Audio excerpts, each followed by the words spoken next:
Because that's what they packed up the Epstein stuff with that. They packed up the Epstein stuff with oh, he was really, really sad. He was really sad that day. You know? Dead man switch? No, I don't know about that. Oh my God, you think she does? But why wouldn't Epstein have a dead man switch?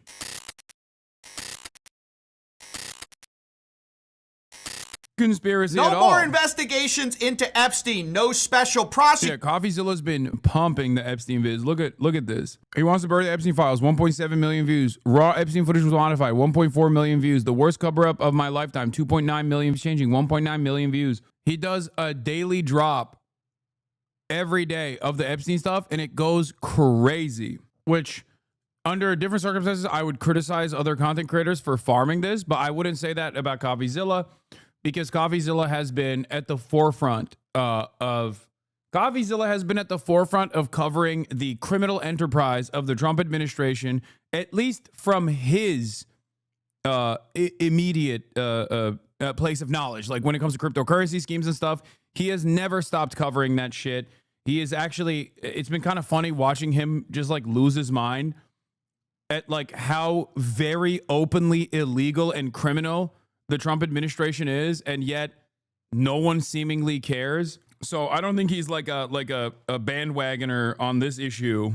He has not shied away from doing actually like real journalism on the Trump stuff. For other slop tubers, though, they obviously have either shied away from saying anything mean about Donald Trump because they know what their audience wants, and this is their like break off point because they recognize that the you know, it's time to jump ship, and they're little rats that realize that the Titanic is sinking, or they're still trying to do a shitty job of like defending Trump even. Do you think you and Coffee might ever talk? I do talk to him. Just not on camera. I have. Prosecutor Trump is tripling, quadrupling down on the idea that it's all a big hoax, despite a lot of his party campaigning on this. It was a hoax. It's all been a big hoax. It's perpetrated by the Democrats, and some stupid Republicans and foolish Republicans fall into the net, and so they try and do the Democrats' work. That's right. If you care about accountability for a ring, you're doing the work of the Democrats, apparently, and Trump doesn't want your support. This is another post from Truth Social where Trump says that it's a scam. We will forever call the Jeffrey Epstein hoax, despite him being one of the people heavily trafficking in this, and saying my past supporters have bought into this hook, line, and sinker. Clearly saying, if you care about the release of the Epstein files, you're not a real supporter of Trump anymore. You're a past supporter. Saying about his own supporters, let these weaklings continue because I don't want their support anymore. This obviously felt like a huge betrayal to a lot of the people who have supported Trump and expected him to come through on this promise. The last thing most of them were holding on to was the idea of a special prosecutor who could go into the Epstein case and try to get some transparency. In fact, it was reported that Donald Trump was okay with appointing a special prosecutor. This was according to John Solomon, who claimed this in an interview. Any prompting, without me even asking yet, he says, I also think if that has a special prosecutor, that prosecutor should just look at anything credible about Jeffrey Epstein, and let's get this resolved. Let's get the American people the most transparency. Now, what does that mean? If there's a special prosecutor, this gets out of Pam Body's hands, it goes to an independent person. They look at it, they release what they can about it, and they tell the American people whatever the grand jury can squeeze out of it. Now, this had many people saying, oh, this is great news. This will bring accountability, transparency. Here's Benny Johnson talking. Bro, the other side of this, by the way, is that I don't even think they can do that. Because if, like, there was a special prosecutor who would obviously be deeply connected to Donald Trump, and he came out and he did this like wishy-washy bullshit, maybe like offered a little bit additional information, people would be like, okay, you didn't give us anything, you. So like there's that side of the story as well. Even if you do actually get a special prosecutor involved and you, you know, put together a report that reveals at least like whatever is not damaging to some of our billionaire elites, I don't think it would work. About it. There's been a dramatic change in approach. Very powerful people inside the administration are pushing for a special counsel, full press briefings on Epstein findings, and so on. And this is because of our voices that cannot be ignored. Right. Voices that cannot be ignored. Except they were just today by Caroline Leavitt, who says Trump is not in favor of a special prosecutor at all. It's not going to happen. The president said that he floated the idea of a special prosecutor in the Epstein case. Bro, it's pretty funny that there is no messaging discipline on this side, too. Normally, the Republican communication strategy is airtight. Trump says something, you hear it being rehashed a million times over from Fox News all the way down to like a 57-person subscriber YouTube page. You know, in this issue, Trump says something and everyone on the independent sphere that actually has to be accountable to their audiences immediately panic. And because they panic in this situation, because they're panicins, they start over-promising. Where they're like, oh, there'll be a special investigator, a special prosecutor, I promise. And then Trump's like, nope, no special prosecutor at all, no investigation, it's done, it's a hoax. And if you care about it, you're stupid. And then they're like, oh, he didn't mean that. He didn't mean that you're stupid. He meant that, like, you're actually brilliant. I promise. He's like, no, I meant you're stupid. And then he'll even call up people who, again, are at least like a little bit more accountable or have to be more accountable to their audiences because they're, you know, approachable, because they're online content creators. They're not Fox News commentators. And you'll call them up and be like, shut the fuck up about Jeffrey Epstein. Can you confirm that? And has he asked the Attorney General to do this, to appoint a special prosecutor to look it over? Well, the idea was floated from someone in the media to the president. The president would not recommend a special prosecutor in the Epstein case. That's how he feels. And as for his discussions with the Attorney General, I'm not sure. Wow. That's how he feels. He feels like, we don't need more transparency. We don't need more accountability. We need to hush this up, okay? Trump has also responded when asked that he has nothing to do with a special investigation. President Trump, would you consider appointing a special counsel to investigate the Jeffrey Epstein investigation? I have nothing to do with it. Nothing to do with it, guys. We've already done the investigation, and you should be pleased with what we put out. This was also said by Trump himself, the idea that we've already given you everything credible. She says, I gave you all the credible information. And if she finds any more credible information, she'll give that too. What more can she do than that? Right. She's given us all the credible information. If she finds more, she will give us more. But we already got it. If you remember, Pam Bondi already gave us the phase 1, which just included a lot of already released information. At the time, they called this the first phase, which sheds light on Epstein's extensive network. An extensive network that now includes 2 people, Epstein. Yeah, Epstein and Ghislaine Maxwell, that's it. No one else. Please stop. That's the other side of this, like, where they literally, the phase 1 implies that there's supposed to be more phases. You don't just go, this is the phase 1 of the revelation, and then be like, there is no phase 2. Phase 2 is actually you. You're stupid. And also, we knew all along that it was the Democrats that wrote the list, and it was fake anyway. So we actually delivered a fake list that the Democrats wrote on our phase 1 transparency documents. I hope they drop the whole story eventually. I hope that no one drops this story, especially because this stuff is tied back to, in my opinion, a lot of the illicit things that intelligence agencies have done, whether it be the Mossad or the CIA. And I do want shady billionaires and former heads of state and former intelligence, former heads of intelligence to be held accountable. So no. Oh, you meant drop the whole story eventually, as in like, oh, drop the files, like actually release the files. Got it. I misunderstood. Well, I didn't misunderstand. You wrote that in the worst possible way. Like, you made it seem like they're dropping an album. New Trump prank dropped. Holy shit, he looks awful. And Ghislaine Maxwell, really extensive. Kash Patel, by the way, quoted saying there will be no cover-ups, no missing documents, except, of course, all the incredible information, right? You have credible information, you have incredible information that they're gonna hide from us, I guess. With these influencers who had the binder, I guess this is part of the Democrat hoax. Can't understand why they would do that. Now, as a rewind though, what has really the FBI DOJ released that wasn't already public? Well, one of the biggest things was the tape, right? The tape of the prison cell, which actually wasn't the prison cell. It was the common area, which couldn't see Epstein's cell, which definitively proves everything. Except not only did it not show Epstein's cell, not only were there blind spots in the tape, we also had a Wired report showing that it was a modified file. This was something that went into Premiere Pro, was saved multiple times. We don't know what was changed, if anything. But now we have new reporting from Wired saying that Epstein's prison video had nearly 3 minutes cut out, which started at the, quote, missing minute. So I ask again, what credible information has really been released? The only thing that's been released is, ironically, not credible. Not only is this great for people like... Yeah, this is great transparency, dude.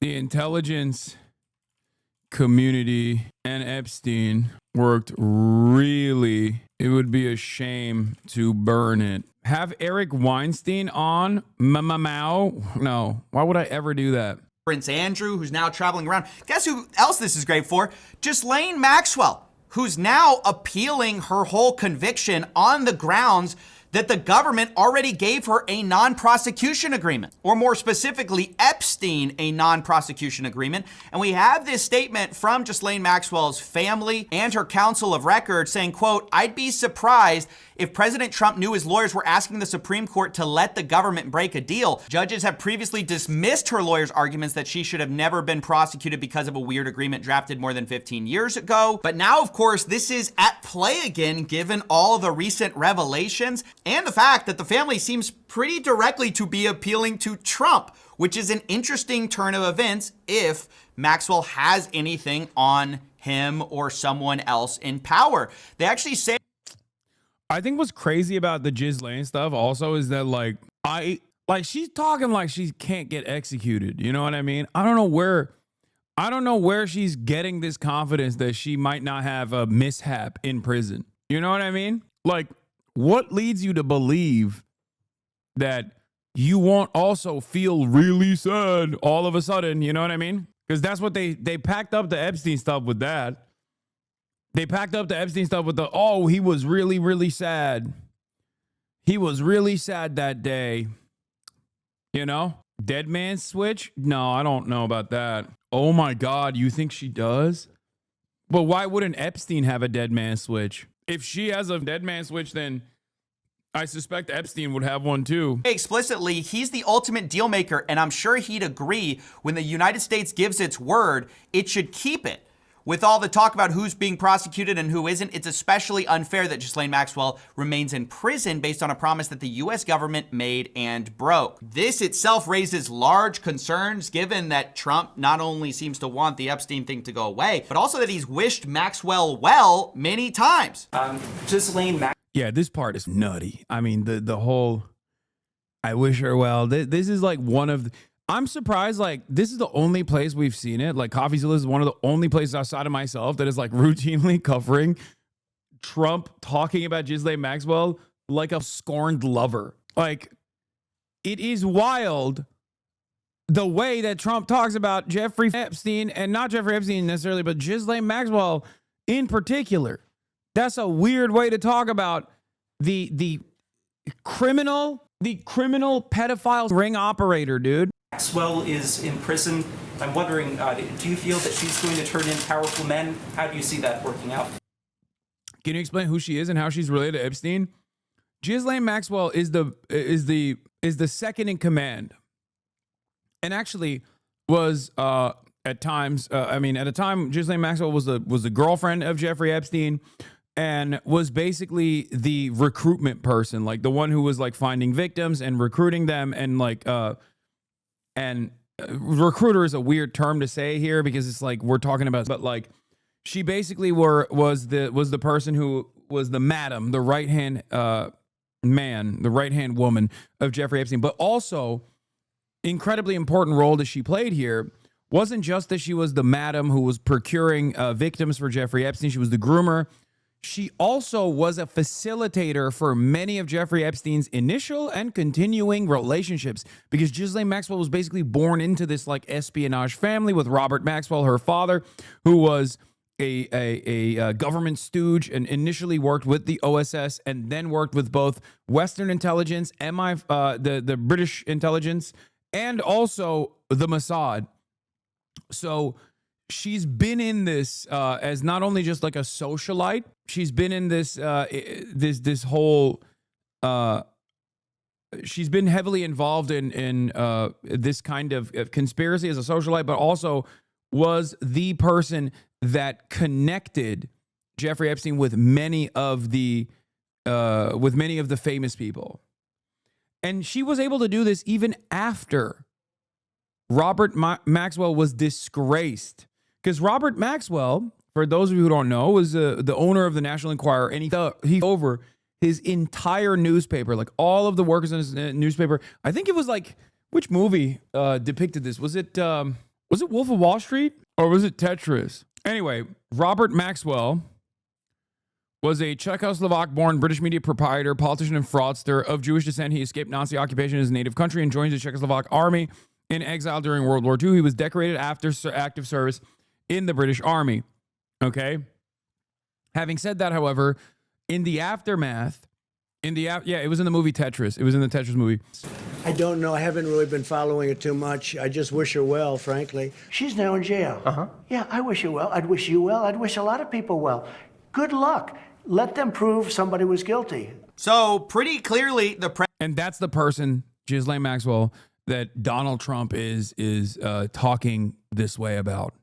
The president seems to be extending his sympathies to Maxwell in very bizarre terms when asked, hey, do you think this person's going to turn in rich and powerful people? Well, we wish her well. So that worries me when then the Maxwell family and her lawyer are pretty explicitly appealing to the president, who wished her well, saying, hey, this whole thing should be barred because of Epstein's former agreement with the prosecutors. Speaking of prosecutors, by the way, Maureen Comey was just fired by the DOJ, with many speculating this is an order that comes from the top, from Trump. Now, Maureen was the prosecutor in the Diddy, Epstein, and Maxwell, Ghislaine Maxwell cases, with some people saying the timing is too coincidental with the whole Epstein investigation and Maureen Comey maybe knowing something about it. The other way to look at this is, of course, that Trump has hated James Comey, her father, for a very long time. James Comey, of course, doesn't seem to like Trump too much. He recently published a photo of Seychelles saying 8647, referring to the 47th president of the United States. So it could be the case this is a revenge firing. It could be over the handling of the Diddy trial. Or, again, it could be over the Epstein-Maxwell cases. But on the whole, what we all want is just more accountability, more transparency. We want these people to release the full files. So on that, I'm going to explore a couple leads that maybe will pan out. There's been a push by the House to have the Epstein files released. This has now become a bipartisan supported thing. Previously, it was voted against, but now they're trying to force a vote. I've kind of stated that I'm not sure that this is going to get somewhere. I hope it does, though, just to be clear. I hope they release it. I think it's been covered up for so long. I guess I'm so cynical about it. But I guess in the words of Trump, I wish them well. We wish the House well in trying to release it. I will say for the millionth time, this is not a left or right. She is horrendous at her job. Just all pedos get away. This is nepotism at its best. What are you talking about? The Diddy one was like up, but they did successfully prosecute Jeffrey Epstein and Ghislaine Maxwell. So I don't know about her being horrendous at her job. Like you could say, given the deep ties that Epstein and Ghislaine have to the intelligence community, her job required her to do this cover up. Certainly, Hasan is on the list. Once again, people love to play fast and loose with this kind of thing, even though I've obviously been a firm and committed, an active person who has for years and years talked about the Jeffrey Epstein situation. But given my age, I would be on the list as a victim. So, you know. Issue, this is the people versus the There's also this report from the New York Times about the $1.5 billion they're trying to chase down. This was handled by JP Morgan, Deutsche Bank. These both paid fines for their involvement in moving money for Jeffrey Epstein. Here, the legislators are trying to actually chase down some of the funds. Notably, the New York Times reports that there was a huge suspicious activity report. That's it. 2019 by JP Morgan for $1.1 billion. The report covered 4,700 transactions dating back to 2003, including payments Hasan Piker's an emotional masochist. That's why he reached out so much. No, I don't. I mean, there's a little bit of that for sure, but that's not the primary reason. I read chat because I want to foster good back and forth conversations. There are a million different opinions at any given point throughout the day that I can encounter. This is the perfect way to address people's questions, because I know for a fact that for every person that asks a question, there are probably 10,000 people that might not know the answer to that question and might actually learn something from the way that I answer that question. That's why I try to not have any sort of safeguards beyond the obvious ones like hate speech and narcissistic derailers. Payments to women from Belarus, Russia, Turkmenistan. Many of Epstein's victims included young women from Eastern European countries. So I will say, as many people have, follow the money is a great idea in a case like this, where Jeffrey Epstein had a bunch of mysterious wealth. Unfortunately, I have to say it's an uphill battle when the most powerful person in America, Donald Trump, seems dead set on closing these files and trying to get it to all go away. And I also encourage people to be suspicious of when a president says something is a hoax. Oliver Darcy rips the Band-Aid off of what everyone's been quietly talking about. The Wall Street Journal is working on a story about President Trump and Jeffrey Epstein. I'm told that at least one DOJ reporter is on the story and that they reached out to the White House around 48 hours ago. For viewers like you, thank you. Hopefully it releases on Monday, this shit. Hoax, despite the fact he said for years there are powerful people implicated in these files, even saying that he was going to be transparent, there was going to be a wave of accountability. Only now they're covering it all up. They want you to trust them, and if you don't, you're stupid and or a weakling.